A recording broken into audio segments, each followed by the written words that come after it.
Եվրամիությունը շնորհավորում է Նիկոլ Փաշինյանին եւ կոչ անում քաղաքական ուժերին հաշտվել Փաշինյանի հաղթանակի հետ։ Եվ սա այն դեպքում, երբ ինչպես պնդում են ընտրություններին մասնակցող քաղաքական ուժերը, ընտրություններն անցել են մասշտաբային ընտրախախտումներով։ Մենք բողոքարկում ենք արդյունքները,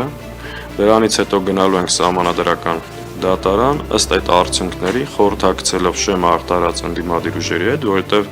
առնվազն մեր պարագայում գոյություն ունի ավելի խոշոր ընդդիմադիր միավոր։ Ուշագրավ է, որ դեռ կենտրոնական ընտրական հանձնաժողովը չէր հասցրել հրապարակել ընտրությունների հաշվարկների նախնական թվերը, սկսեցին տեղալ շնորհավորանքները։ Դեռ վերջնական արդյունքները չհրապարակած Փաշինյանին առաջինը շնորհավորեց Ղազախստանի նախագահ Տոկաևը։ Տոկաևին հաջորդեց Եվրահանձնաժողովի նախագահ Ուրսուլա ֆոն դեր Լայենը, ԵԽ նախագահ Կոշտան եւ Մեցոլան։ Լատվիայի նախագահ Ռինկևիչսն ու Լեհաստանի վարչապետ Տուսկը հայտարարեցին, Հայաստանն ընտրել է Եվրոպամետ ուղղություն։ Փաշինյանին անվերապահ աջակցություն խոստացավ սիրելի Մակրոնը։ Ամենաուշագրավը Կիևի արձագանքն էր։ Վոլոդիմիր Զելենսկին ընտրությունների արդյունքներն անվանեց ինքնիշխանության հաղթանակ։ Եվրոպական ջերմ շնորհավորանքներին զուգահեռ Կրեմլի խոսնակ Դմիտրի Պեսկովը հստակ հասկացրեց. իրենք սպասում են վերջնական թվերին։ Մինչ այդ արձանագրում են Հայաստանում ընտրությունների ընթացքում տեղի են ունեցել բազմաթիվ խախտումներ։ Անգամ շնորհավորանքներն այն մասին են, որ Փաշինյանի վարչախմբի այսպես ասած հաղթանակը տոնում են նրանք,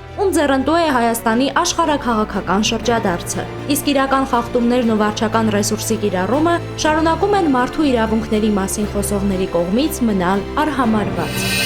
Բաժանորդագրվեք Արմաթ մեդիայի ալիքներին սոցցանցերում, հետևեք մեզ նաև Armat Media AM կայքում։